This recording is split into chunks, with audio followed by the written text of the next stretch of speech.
Gavaltic. Okay, so let's see the Helig Gemara. The very last line, the first word of the line. Omar Lee, this Arab merchant told me, Rabbi Baruch is saying, he had him on a tour. So he says, for another $100, I'll show you another interesting thing that we can find here. Takam ach viloch meisei midbar. I'm going to show you the meisei midbar. Ozli, they went. Chazisinu, he showed them. V'damu commanded mivsimi. V'ganu aparkid, turning on to the ayin dalad amad aleph. It looked like they were very comfortable and happy, like they were like kishasuya yayin. They were lying on their backs. And Bava's kiva barche, this nifter, his knee was bent, so his leg formed an arch, and he was so large that the arch was so high. The chadminayu, Bava's kiva barche, the chadminayu, one of these mason had his knees bent. The ayot tayet tusi barche, a merchant on a camel, kirachav gamla, could have went underneath that arch, and it was a kiva roimche, and he could have had a spear held up as high as he could, probably about 16 to 18 feet high, and he could walk right through that arch of his knee, and he wouldn't reach him. That's how big these Meisei Midbar are. And the Mefarshim tell us that. Well, this Jewish Mason or Goy Mason? These were Jewish Mason. These were the Dara Midbar who died in the Midbar. So how come when they came back, the guys that went to be the guys that went to spy on Eretz Yisrael, they came back and they said that the people were so big. If they were so big, how big were they? That's a good point. That's a good point. They were probably huge. That's right. That's a very good point. Wow. If these people who are so big are calling them big, McKenna Fush told them how big these guys were. That's a good point. So the interesting point that they speak out over here is that the fact that they were Panim Tzuhuvas, Yain, they were very relaxed. Clearly, they were in Adam Abba. And it's brought down, the Gemara tells us that the Malach HaMavos has a vial of some type of solution that he scares the nifter, and the nifter opens her mouth and he drops this in, and this drop is what kills the person, and this drop is what makes the body rot. Clearly, these people must have done tshuva shlema, and they died of B'mises Nashika, because apparently they didn't rot. Paski chada kaina d'tchelta. Rabbi Baruch went and cut one corner of the techeles, the chad minai. So pashtus, what it means is he cut the corner of his beged with the tzitzis hanging off of it. And then he wanted to leave. Well, I have a mistagalon. The animals froze. They couldn't move. Amar Lee, so the tour guide said, I know what's going on over here. You probably stole something from these mason. Ahadre, you better put it right back. The Gemiri, I know. The man de shokol midi minayu. If you take anything from them, loy mistagala, you will not be able to move. Asli, I went. Hadarte, I put it back. And then everyone was able to move. The caravan moved on. When I came back to show the Rabbanon, Amrli, they told me, Kol Abba Chamer. Every Abba, referring to Rabbi Bar, every Abba is a Chamor. You're an idiot. The whole Bar Chana, referring to the suffix to his name, Sichsa is a fool, is a shoita. Why would they call him a shoita? Lamai hilchasa of the sach. Why did you cut off the corner in the first place? Because you wanted to analyze the tzitzis to see if we paskin kivei shamai, ikivei sil. Basil holds you have 4 threads. Shammai says you have 3 threads. Basil says you have 4 knots. Shammai holds you have 3 knots. You wanted to check. Now you have to put it back. So you put it back, but you should have at least remembered exactly what it looked like, so that we can still get the information that we need. You should have counted the chutin and the chuyois, so we would have still got the information that we needed. So the Ben Yehoyada. What do you mean? The whole thing was a question of kafel shmeida, the kafel arba. I think we have 4 threads that we put through the baguette, and becomes 8. the Beis Shammai put 3 threads through the beged, and it was only 6. Okay. So the Ben Yehuda asks, the Rabbanan aren't so gruff and rough to be so offensive. Shaita, chamor. So first, Ben Yehuda says this whole thing was likely a dream. It wasn't real. And in his dream, he dreamt this, that they were mourning him why he didn't get that. Why Taka didn't he get that information? So Ben Yehuda explains he did get it, but it was a very shocking thing that happened. He's freezing, and that the mess is not letting him leave. So in the shock, in the panic, he forgot. There's another pshat, a fascinating pshat. It says he took the corner of the tcheles. Doesn't say he took tzitzis. So what happened is he saw a beged shakuloi tcheles. Korach was the one who asked Moshe Rabbeinu, a beged shakuloi tcheles doesn't need tzitzis, and he saw there a man of Mesim was wearing a beged shakuloi tcheles without tzitzis. So he cut that off. He thought it was Korach's. And then so there's such a tzad that that's what happened. Turned out it wasn't Korach's. Anyway, let's go back there. Amalei, to'ach viloch, let me show you Har Sinai. The tour guide said, we're on a roll over here. Now let's show you Har Sinai. Osli they went. Chazoi the Hadrilei Akrva. There's a ring around Har Sinai, protecting it from intruders of scorpions. They're in a row, in a loop, a circle around the Har Sinai, like white donkeys. And the Ben Yehuda says that, I think it's the Ben Yehuda or the Mashal says that this is to symbolize that the Torah is unchanged and guarded from the moment it was given.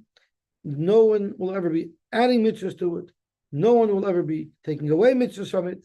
And the chamer chavsi, white donkeys, are what the Gemara used in certain places to compare Talmidei Chachamim who deliver Torah to their Talmidim and to communities with clarity.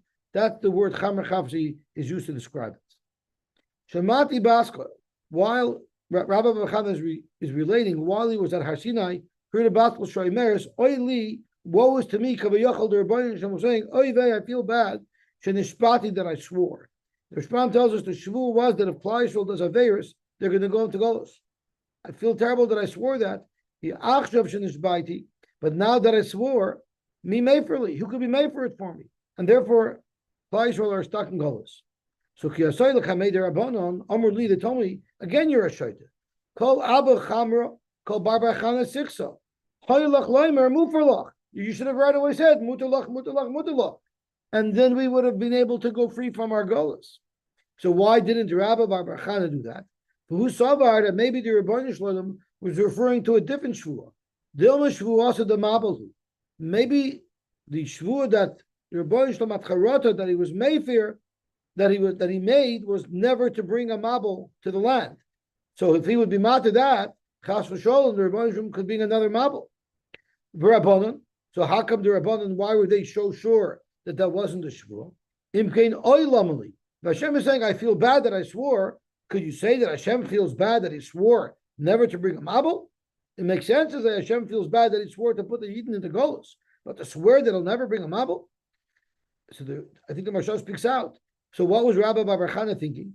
Rabbi Bar Chana was thinking, yes, maybe it's a bad thing that HaKadosh Baruch Hu swore that he'll never bring a mabel, because now people aren't afraid of a mabel, and they might have errors. Maybe it's better for us to have had the threat of another mabel. Amalei.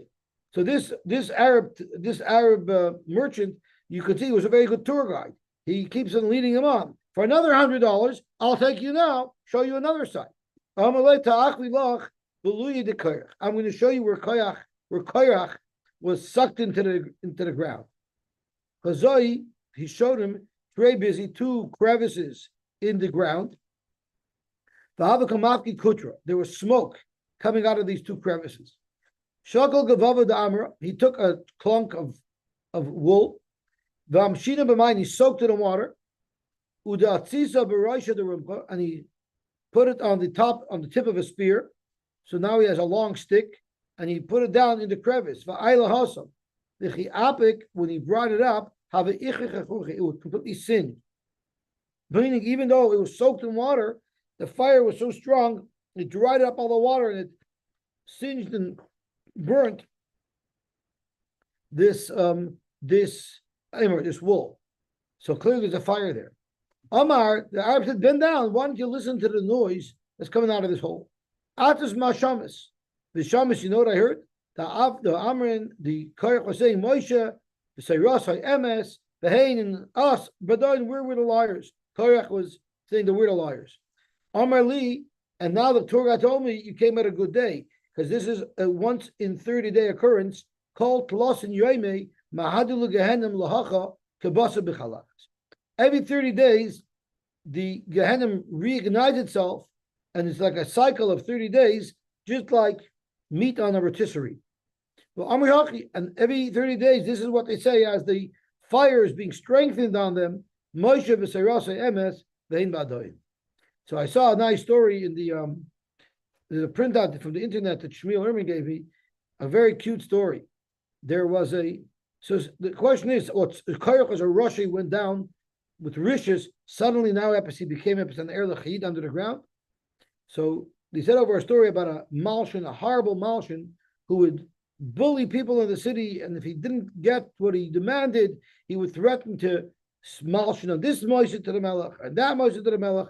So people were afraid of him. He knew too much about the community, and he was very eager to cause a lot of damage to the community, so they had to give him whatever he wanted. So one day the Rosh Hakuls called him in and told him, you know, one day you're going to get payback in a big way for all the rishis that you do, because you're going to have to marry off your children one day. Now, you know, nobody in the city is going to be meshadach with you. Everyone hates you here. Elamai, you're going to expect to do a shidduch with somebody from out of the city.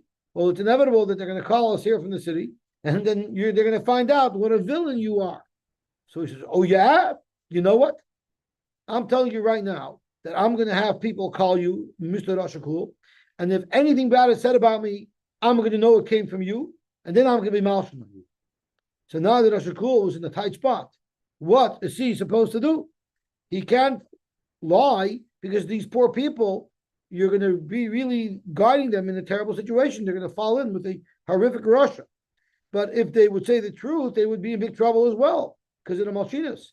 So this is what happened. The family calls, they ask about this fellow. And he says, I got to tell you, this fellow is a tzaddik yisod olam. He's a Bal Tzedakah, he's a Balmidas, he's Erlich, he's Teredik, any mile you could possibly be looking for in a shidduch, this man and this family has.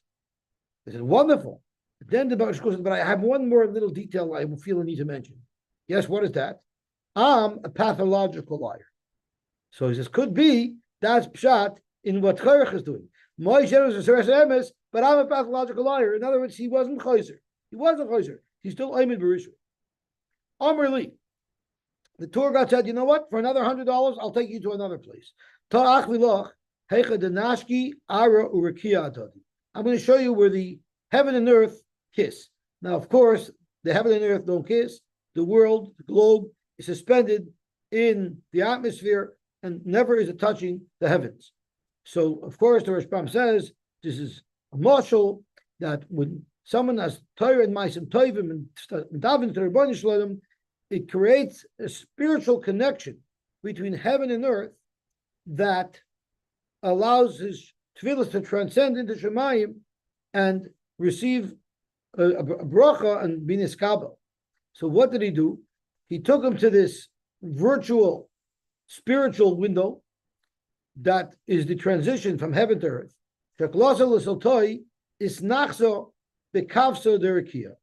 He took his basket of stuff, which refers to his tefillahs and his tzaras that he wants a salvation from, and he put it in this window. He left it on the windowsill. And then he went to daven. Adamatzlina, but Isa, he came back for it. It wasn't there. Aminalei, I told this guy, there are crooks here who took my package. Amarli, no. Hagalgala de Rikiyahu. The Rikiya is in a orbit, it's spinning. So you put it there into the Rikiya, and it moved along on the orbit. The Hadar Natar Ad Lamachar, wait, the Hadar is going to come back around. Wait till tomorrow. Hacha, you'll find it. The Mishkachas Leinin, you'll find it. So this is like a story that once happened with someone in our shul, actually. Everybody knows the CN Tower has a revolving restaurant inside it. So the way it works is the center turns very slowly. So if you're sitting at a table in the restaurant, you're slowly moving around so you can get a 360-degree view from that pod inside the CN Tower. So there was a girl on a date, and she took her shoes off while they were schmoozing by the table, and she put them off to the side. The problem is the side right at the perimeter, that didn't move with the floor. So in the middle, the boy gets, okay, now we're going to go home at the end of the date. And she looks down and she sees her shoes aren't there. And she says, no, I can't leave yet. We have to wait a little bit more. And she had to wait until her shoes came back around because it's very similar to what happened over here, Kapsa de Rikia. But again, the Mefarshim explained that what it means is he said, I davened, and it got worse. If anything, it got worse. I lost stuff.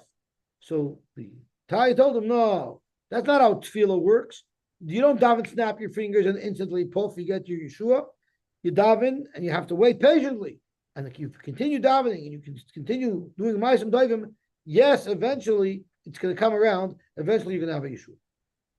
Rabbi Yochanan used to relate the following. I was traveling on a ship. The Chazina Nukavra, I saw this huge fish. The Avkalaresha Miyama, it stuck its head out of the water. The Damin its eyes were so big, like two big moons, and it had blowholes. It had nostrils. The Nofetz Mayim Mitarti Zime Kitrei Mavri Desura. You know how much water he shot out of his nose? Like 2 rivers from Surah. Huge fish. Reb Safra used to relate. Zim Nachad Ava Kozlina Besfinta. We were also on a boat. The Chazina Nehukava. We saw this fish. The Abkalaresha Miyama. It stuck its head out of the water. Bava Karni. It had horns, so you can call it a horny fish. And we're going to learn soon about a horny fish. The Chagakalei, and scratched out into his horns was Anoa Ber Yakala Shabayam.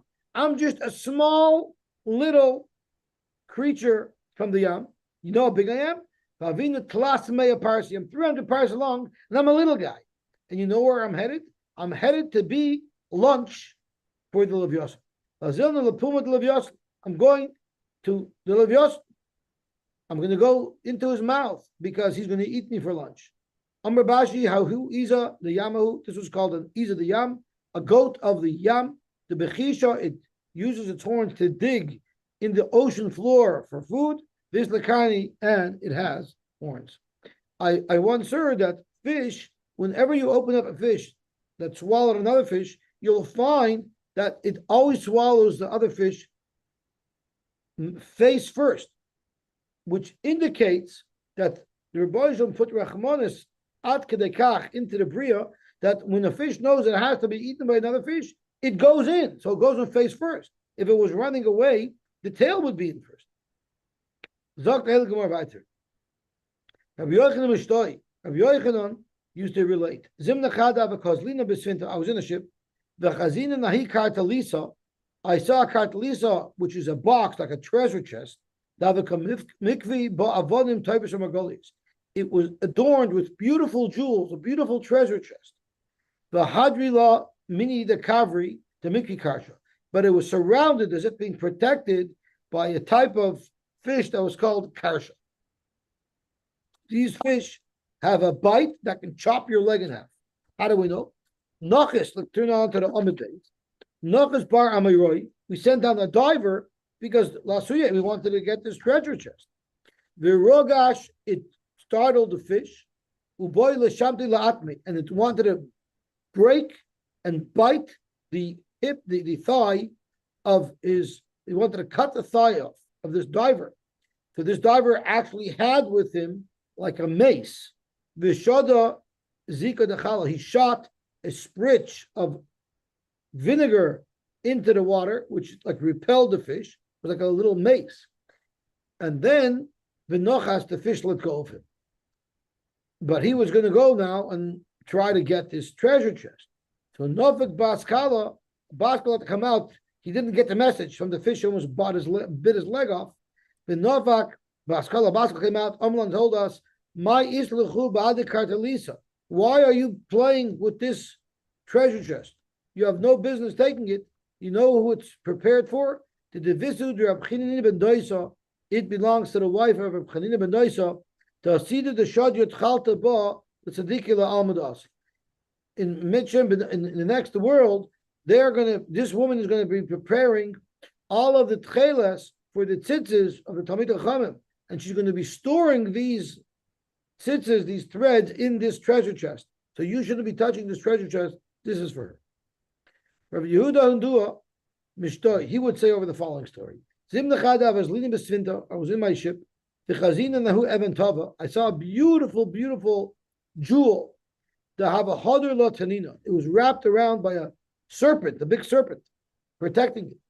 Again, we sent a diver down, Nachas bar miroi lasuye, to go get this jewel. Also, tanina, this big serpent went, and kaboy lemivlala, it wanted to eat up the diver. I'm sorry, kaboy lemivlala svinta, wanted to eat up our whole ship. Last time the fish was just going after the diver. Now this tanin is going after the whole ship. Also, pishkansa, we already learned the pishkansa is a female raven. If you remember, we learned a couple of days ago that the female raven ate the tanin, ate the serpent, which ate the frog. So it's the same, it's a female raven. Pascal Resha, she chopped off the head of this tanin. There was so much blood from the wound, is habchumaya babadam. The ocean, the water turned red from blood. Also Tadina Chavre, so another tanin came, Shakle grabbed the jewel, Vitalale, and put it on the wound of his friend, the tanin that was bleeding because it was attacked by the pishkansa. It healed up. It was a magical jewel that healed up wounds. So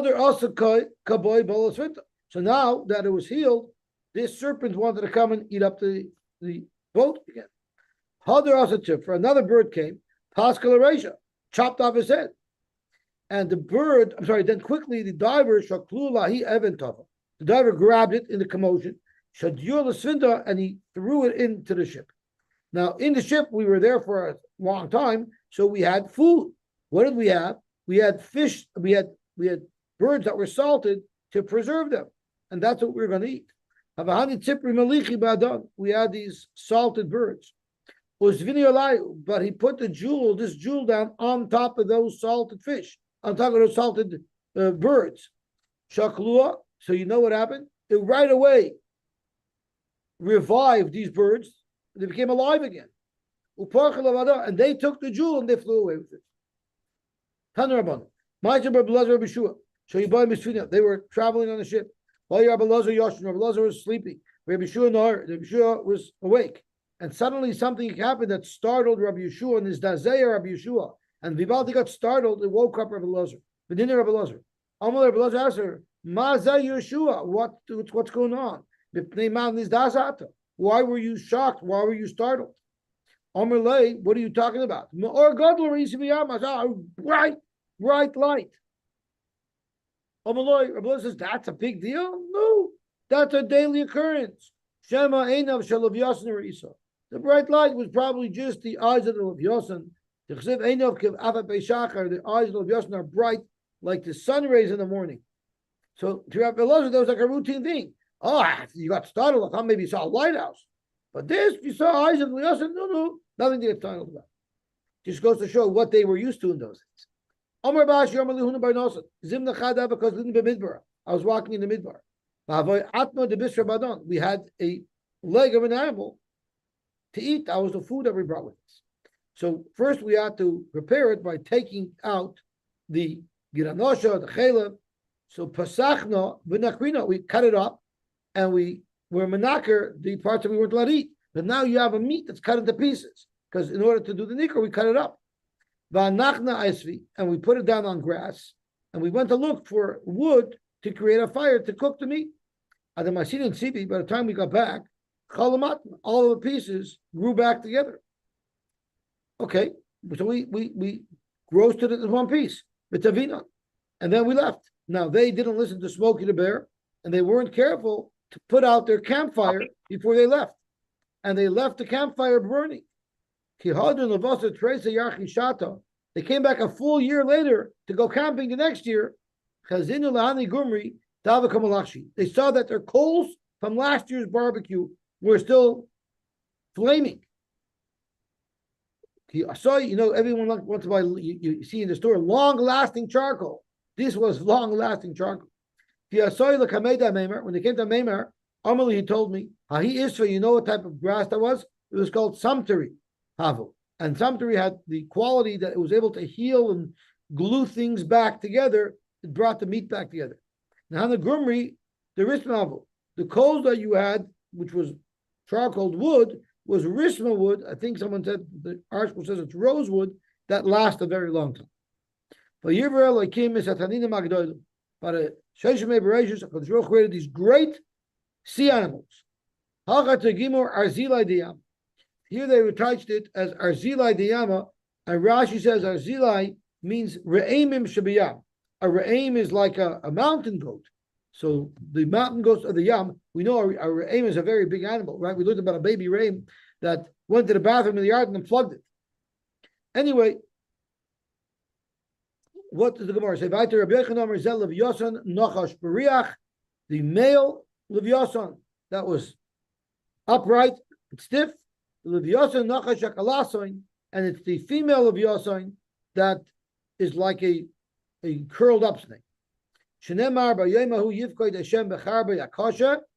if we look at the whole pasuk, it says on that day, HaKadosh Baruch Hu's going to be piked with his strong sword, Magdoila, the Chazaka, Alivyosa Nachash Bariach, Alivyosa Nachash Akalasain, these two fish, Vaharak as a tanin Ashabiyah.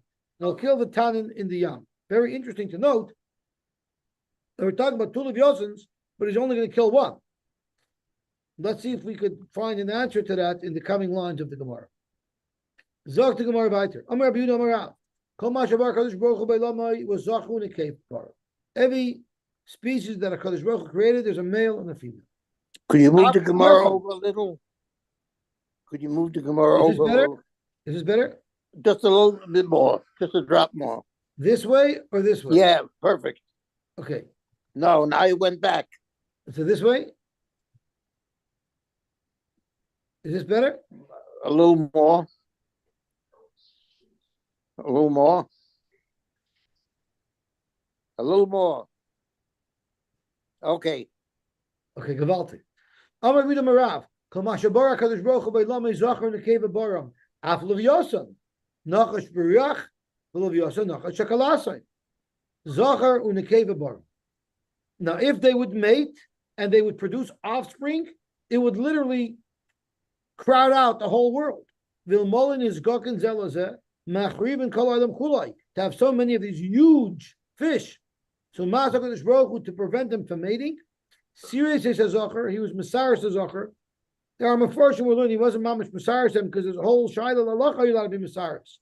Could be he just means he drastically cooled off the taiva of the Zachar, but the harg on the keva, but he killed in the keva, which now explains why the pasuk that we quoted a minute ago said that he killed the tanin, because in the keva he killed already by Sheshim Bereshis. Also, Lavai HaKadosh Baruch Hu is going to kill the tanin, the male. What did HaKadosh Baruch Hu do with in the keva that he already killed by Sheshim Bereshis? HaKadosh Baruch Hu made herring. The Rebbeinu Shloim made such a huge batch of herring from the Levios and the Keva that in Mitzvah Lost Lavoi we're all going to have Geshmak Shmaltz herring from the Levios. Shenemar Baharg is a Tanin Asher Bayam. So this is going on. Forget this is learning. The pasuk is learning that Baharg is a Tanin is referring to Sheshim Bereshis. The behemoths as well. Bahare Elef, they were so big that they would need 1,000 mountains to graze from a day to eat. Zocher unakeva bara. So these behemoths, we're talking about the shor bar, the big shor that we're going to also eat by the Suda Los Lavai. Vilmolin is kokin zelazeh. If they would mate, again, machriven kolalim kulai, because it'd be so big. Ma'os HaKadosh Baruch Hu, Sirei Zocher, Vitzinen in the keva. So instead of killing in the keva, he just cooled off her taiva, similar to what he did to the male. The shomer tzadikim lasad lavai, and they're going to be save for the tzaddikim ditlas at lava yishnemar hine na koichai b'masnov ze zachar, referring to the zachar, v'oinai b'srei bitnoi zu nekeva, that's referring to the nekeva. Freit the Gemara hasam nami l'sais l'zachar v'litzna l'nekeva. Why by the fish did the Rebbeinu Shalom kill the nekeva? Why didn't the Rebbeinu Shalom just cool off her taiva like he did to the shore? Zakt Gemara dogim pritzi. Although a cow might have a horn, but fish are horny, and even if he cooled off her taiva, it wouldn't have stopped them from mating, and therefore he had to kill the nekeva. Fragt Gemara, why did he kill the nekeva fish? He could have killed the zachar fish. Zakt Gemara, Ibai Sema nekeva malicha mali, because the best herring is from a female fish, not from a male fish. Because Baruch Hu was going to make herring out of one of these fish, he decided to make it out of the fish that it'll be the best. Ibai Sema, another reason why he kept the male alive and he killed the female, because Baruch Hu placed kebayachol with the levyosan, but in the keva lav oirechara. It wouldn't be respectful. It wouldn't be appropriate to be playing within the keva. Of course, the Ben Yoda says this is referring to hoy chazaken. The Ben Yoda talks about such hoy chazaken that I don't even understand what he's talking about in most of his pirushim. But here he says that this is speaking about very hoy chazaken and hashpoyis milamayla, and this is only a mashal. But even a mashal, it's not appropriate to say this. So why didn't Hashem kill the ox as well and salt the meat? Just like we're going to have herring, let's have the salted meat from the nekeva. Salted fish, herring is geshmak. But salted meat, that's not so geshmak. Preserved meat is not as geshmak as herring. The Omar of Yehuda Amarah. Shosha because the Baruch Hu liberates us to Olam, and the Baruch Hu wanted to create the world. Amalei l'sar shel yam. The world was full of water, so he needed to dry out the land. So he told the Sar shel yam, who was a malach, Psach picha, open your mouth, ubala kol meimesh ba'olam, and swallow up all the water to reveal the land. Amal Levanov. Could you imagine the Sar shel yam refused the tzivui of the Rebbeinu Shalom? He said, Rebbeinu Shalom, dai she'emoid b'shali. It's enough that I should hold the water that I'm supposed to drink, but I should swallow the whole water of the world. So Kadosh Baruch Hu punished this Sar Shel Yam. Miyad ba'at boy. Kadosh Baruch Hu kicked him. Kevayachol, he's a malach. V'hargai, and killed him. Shenemar bekoichai roga hayom. Techoichai Hashem, he shook up the yam. Uv'sfunosai machatz rav. He squished the rav. Amar Yitzchak. Shemami no. You see from here that Sar Shel Yam Rahab Shemoy. That was his name. If it wasn't deep under the water, the stench of the rotted fish would be so repulsive. In Kolberia Yachol Lamed Berecha Shenemar LaYiru LaYashchisu Chalachkochi. Then it says Kamayim LaYam Mechasim, like the Mayim covers the Yam. How does Mayim cover the Yam? Isn't Mayim the Yam? Al Turkli Yam Mechasim El Sarah Shal Yam Mechasim. The Mayim covers the Sarah Shal Yam so that the stench of the rotted fish shouldn't go up. Now the problem is it's a malach. The malach doesn't rot. So the Mefarshim tell us that it was a malach. But when Kadosh Baruch Hu wanted to destroy this malach because he refused to listen to the tzivui, Hashem made him into a basar v'dam, then squashed him and killed him. Now it rotted gefeilech, so that kol ha'olam kulai should know that this fish did not want, this sour didn't want to listen to Kadosh Baruch Hu, but Hashem didn't want it to smell so bad forever, so Hashem covered him with water.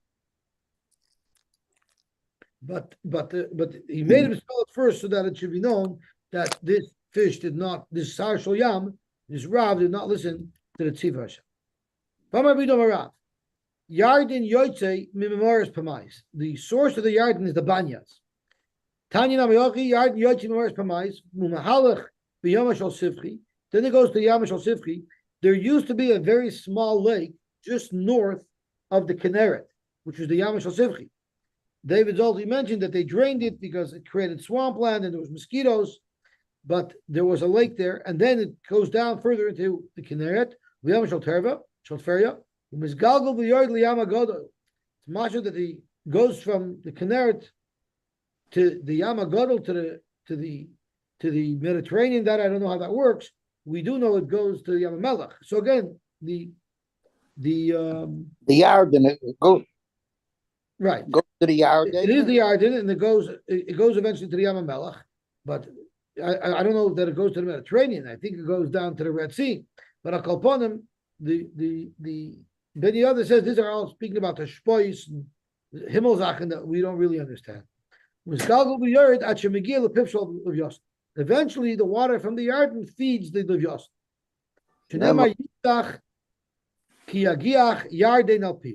It's going to be confident because the Yarden is going to come to its mouth. That pasuk of Yiftach Yagich Yarden Piu is not talking about the Levyos, talking about the shore. So if anything, the behemoth is drinking, not the Levyosin. Lamarova Barula Amosai behemoth is Bahari Elef Betuchais is Manche Megiach Yarden Bivshal Levyosin. The water is going to the Levyosin, but it says in the pasuk Yiftach Kiyagiach, the Sarabor, when he sees that the Levyosin is getting the water, that makes him confident that he's going to be around too. Because I guess he knows that there's going to be a big match, a big gladiator match between the Levyosin and the Shor. So the fact that he sees that the Levyosin is staying alive means that he's going to be around too, because Baruch was saving him as well, so that he can be there lost love. The world is founded upon the Yamim, so the world is sitting on Yamim and the Harais. Elu Shiva Yamim, these are the 7 Yamim, Varba Naharais, and the 4 rivers, Shemakifin, as Eretz Yisrael, that surround Eretz Yisrael. Ve'eluain, I don't know which, I don't recognize many of them. Ve'elin Shiva Yamim, Yama Shal Tferi is the Kineres, Yama Shal Sodoim is the Yama Melech, Yama Shal Chelas, I don't know what that is. The Yama Shal Chils, I don't know what that is. The Yama Shal Sivchi, we said, could be the lake that was north of the Kinneret. The Yama Spamya, the Yama of Spain, I don't know what that is. The Yama Godel and the Mediterranean. Beilun Abar Naharis, Yarden, we know what that is. But the Yarmech, the Kirumayan, Ufiga, we don't know what that is. Kiyas Rav Dimya, my brother. Azid Gavriel, Lasois, Kinigya, and Levyos. Gavriel eventually is going to end up hunting and killing the Levyos. Gavriel Amalek. Shenemar, it says in Eob, they told Eob, are you able to kill the Levyosin? Ke'ilu, to say that somebody else can kill it, referring to Malach Gavriel Lasan Lovai. Hatim Shech Levyosin, Bechika, Ubechevel, Tashkiel, Shainai. Will you be able to catch him with a rope or with a line, with a net? So Gavriel is going to do it one day. And if it wasn't HaKadosh Baruch Hu helping him, Gavriel wouldn't even be able to subdue the fish to Levyosin. Remember, Ha'oisoi Yigash Charboy. The Kadosh Baruch Hu, who made it, he'll be able to take him down. So the question that they ask is, isn't there going to be a fight between the Sharbar and Levyosin, and that's how they're going to kill each other? Isn't that what we say in Akdomus? So the Mashal explains that's how it's going to work. Avada, they're going to kill each other. But what's giving them the koyach to kill? Hashem is killing the Shar using the Levyosin and Gavriel Amalek. I'm sorry, using the Levyosin. And Hashem is going to kill the Levyosin using Gavriel Amalek and the Shar. But of course, HaKadosh Baruch Hu is orchestrating everything B'Lamayim. Baruch Hashem, we were zeicha to finish off Ayin Dalet. We can't even scrape the surface of the Kabbalah and the Haichin Yonim that are represented in this Gemara. Well, Baruch Hashem, we have at least learned the words of the Gemara. Be'ez Hashem, tomorrow we'll continue to learn of Ayin Hey. Everyone should have a gewaltige Woche. It was. Good work. No.